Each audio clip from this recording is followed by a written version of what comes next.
భద్రాద్రి కొత్తగూడెం జిల్లా కొత్తగూడెం ప్రకాశం స్టేడియంలో 136 సింగరేణి ఆవిర్భావ దినోత్సవ వేడుకలను ముఖ్య అతిథిగా సంస్థ chairman and managing director N Balaram జెండాను ఆవిష్కరించి వేడుకలను ప్రారంభించారు. సింగరేణి వివిధ విభాగాలకు చెందిన 24 స్టాల్స్ను సంస్థ డైరెక్టర్లతో కలిసి ప్రారంభించారు. ఈ సందర్భంగా సింగరేణి సంస్థ chairman and managing director N Balaram మాట్లాడుతూ సంస్థ సింగరేణి అనే చిన్న కుగ్రామంలో ఆవిర్భవించి ఇల్లెందు బొగ్గుట్టతో ప్రారంభమైందన్నారు. 6 జిల్లాల్లో వ్యాపించి దేశ ప్రజలకు ఎన్నో రకాలుగా సేవలందిస్తున్నట్లు తెలిపారు. సింగరేణి 135 సంవత్సరాలు పూర్తి చేసుకుని 136వ సంవత్సరంలోకి అడుగుపెడుతున్నట్లు తెలిపారు. ఈ సందర్భంగా సింగరేణిలో పనిచేస్తున్న వివిధ శాఖల్లో పనిచేస్తున్న ఉద్యోగులు కార్మికులకు ఆవిర్భావ దినోత్సవ శుభాకాంక్షలు తెలిపారు. రాష్ట్ర ప్రభుత్వ సహకారంతో సింగరేణి పలు రంగాల్లో అభివృద్ధి చెందుతుందని తెలిపారు. బొగ్గు ఉత్పత్తితో పాటు థర్మల్ పవర్ జనరేషన్, సోలార్ రంగాలలో ముందుకు వెళుతున్నట్లు తెలిపారు. సింగరేణి సంస్థ 100 ఏళ్లుపాటు అనేక వేల మందికి ఉపాధి కల్పించే దిశగా నిర్దిష్ట ప్రణాళికలతో ముందుకు వెళుతున్నట్లు తెలిపారు. విచ్చేసినటువంటి శ్రీ ఎన్ బలరాం గారు, IRS chairman and managing director గారు, మరియు ఇతర డైరెక్టర్స్ శ్రీ డి సత్యనారాయణరావు గారు, శ్రీ జి వెంకటేశ్వర రెడ్డి గారు, యూనియన్ ప్రతినిధులు అందరికీ కూడా స్వాగతం పలుకుతున్నాము. శ్రీ కె రాజ్ కుమార్ గారు, గుర్తింపు సంఘ నాయకులు, శ్రీ సి త్యాగరాజన్ గారు, ప్రాతినిధ్య సంఘ నాయకులు, శ్రీ విజయభాస్కర్ రెడ్డి గారు, అధికార సంఘ నాయకులు. ముందుగా శ్రీ ఎన్ బలరాం గారి చేతుల మీదుగా కొబ్బరికాయని కొట్టవలసిందిగా విజ్ఞప్తి చేస్తున్నాము.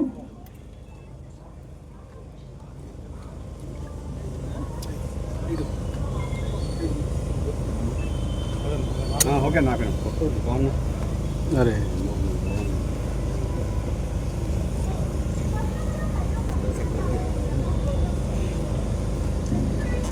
కార్యక్రమంలో భాగంగా ముందుగా ధూపాన్ని వెలిగించి, అగరబత్తులు వెలిగించి చైర్మన్ గారి చేతుల మీదుగా కొబ్బరికాయని కొట్టి ఇతర డిగ్నిటరీస్ కూడా దానిలో పాల్పంచుకుంటారు.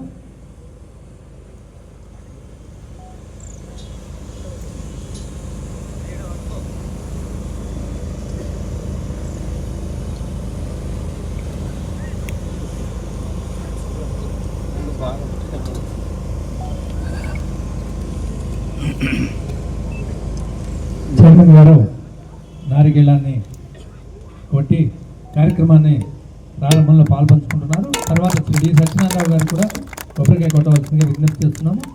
శ్రీ సత్యనారాయణ గారు, డైరెక్టర్ ఈఎన్ఎం గారు, వారిని కూడా కొబ్బరికాయ కొట్టవలసింది కోరుతున్నాము. తర్వాత శ్రీ జి వెంకటేశ్వర రెడ్డి గారు, డైరెక్టర్ పిటిఎన్ పా, వారు కూడా దీనిలో పాల్పంచుకుంటారు. శ్రీ సత్యనారాయణ గారు, డి సత్యనారాయణరావు గారు,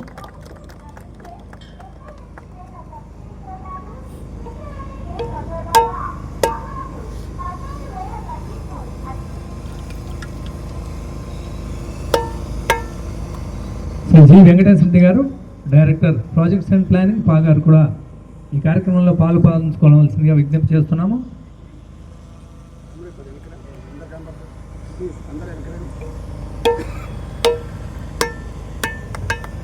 GM CDM Shri SDM Subani గారిని కూడా ఈ కార్యక్రమంలో పాల్పంచుకోవాల్సిందిగా విజ్ఞప్తి చేస్తున్నాం సార్. తదుపరి శ్రీ ఏ మనోహర్ గారు, జిఎం సిపిపి గారిని కూడా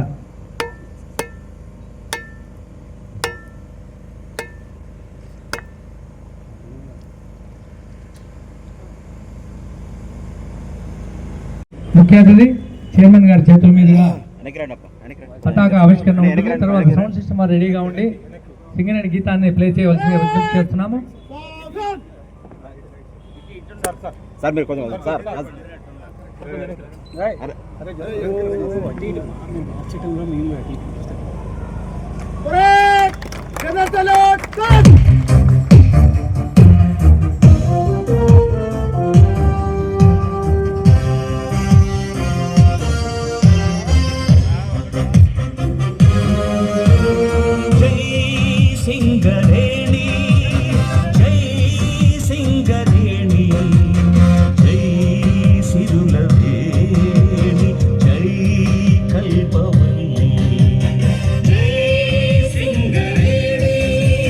జై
కొద్ది పైకి పెట్టండి. Start sir.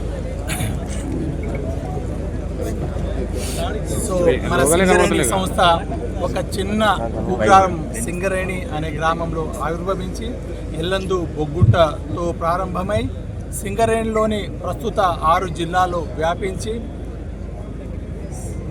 దేశ ప్రజలకి ఎన్నో రకాలుగా సేవలు అందిస్తుంది.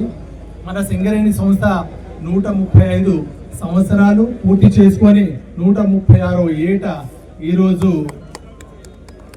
ఎంటర్ అవుతుంది. ఈ సందర్భంగా సమస్త సింగరేణి కార్మికులు, అధికారులు, అవుట్సోర్సింగ్, ఎస్ఎన్పిసి అందరికీ శుభాకాంక్షలు. మనము రాష్ట్ర ప్రభుత్వ సహకారంతో సింగరేణి సంస్థ దినదిన అభివృద్ధి చెందుతూ ముందుకు వెళ్తుంది. ఇప్పటికే మీకు తెలిసినట్టు సింగరేణి సంస్థ ముఖ్యంగా బొగ్గు వెలికితీతలోనే ఉండింది. దాని తర్వాత మనము థర్మల్ పవర్ జనరేషన్లో అలాగే సోలార్లో ఎంటర్ అయ్యాము. ఆ తర్వాత అనేక రకాలుగా నెక్స్ట్ కూడా మనము పంపుడు స్టోరేజ్ వెళ్ళడం కానీ సోలార్ని కమర్షియల్ బేసిస్లో తీసుకెళ్లడము, అలాగే కార్బన్ టు మిథనాల్ తీసుకెళ్లడము, జియో థర్మల్ చేయడము, అనేక విధాలుగా. ఎందుకంటే మనము బొగ్గు పైనే నెక్స్ట్ 30-40 ఏళ్ళు డిపెండ్ అవుతాము. అలాగే సింగరేణి సంస్థ 100 ఏళ్ళు ఇంకా అనేక మందికి ఉపాధి కల్పించాలి సింగరేణి సంస్థ. అలాగే దినదినంగా ప్రవర్తమిల్లాలంటే ఇవన్నీ కూడా డైవర్సిఫికేషన్ అవసరము. దానిలో భాగంగా యాజమాన్యం ప్రభుత్వ సహకారంతో అనేక రంగాల్లో ఇప్పటికే ప్రారంభించడానికి సన్నాహాలు చేశాము. ఇప్పటికే మనము కన్సల్టెంట్ నియమించాము. ఇప్పుడు మనం సింగరేణి సంస్థ తెలంగాణలోనే కాకుండా మనం ఒడిశాలో కూడా 9 బ్లాక్కు సంబంధించి అన్ని అనుమతులు పర్యావరణ అనుమతితో పాటు అలా ట్రీ ఫెల్లింగ్ మిగతా అన్ని అనుమతులు వచ్చేసి మనం బొగ్గుకు తీయడానికి రెడీగా ఉన్నాము. దాంతోపాటు దేశంలో కాకుండా విదేశాల్లో కూడా rare earth elements, rare earth మినరల్స్లో కూడా దాంతోపాటు మిగతా బొగ్గు గనుల్లో ప్రవేశించేందుకు మనం ఇప్పటికే కన్సల్టెంట్ని పిలిపించి వాళ్ళతో పాటు ప్రణాళికలు వేసి ముందుకు వెళ్ళాలని అనుకుంటున్నాము. అండ్ మీకంతా తెలిసిందే సింగరేణి సంస్థ ఒకప్పుడు బిఏఎఫ్ఆర్కి వెళ్ళి గత 24 సంవత్సరాలుగా లాభాల బాటలో వెళ్తుంది. గత ఏడాది మనము 22-23కి 2,200 కోట్ల లాభాలు ఉంటే గత ఏడాది 4,700 కోట్ల లాభం వచ్చింది. అలాగే కొనసాగాలంటే ప్రతి కార్మికుడు ఈ సంస్థ నాదని తన భుజం మీద వేసి మనం వెళ్ళినప్పుడే మరింత లాభాలు సంస్థ యొక్క భవిష్యత్తు ఉంటుంది. Thank you so much.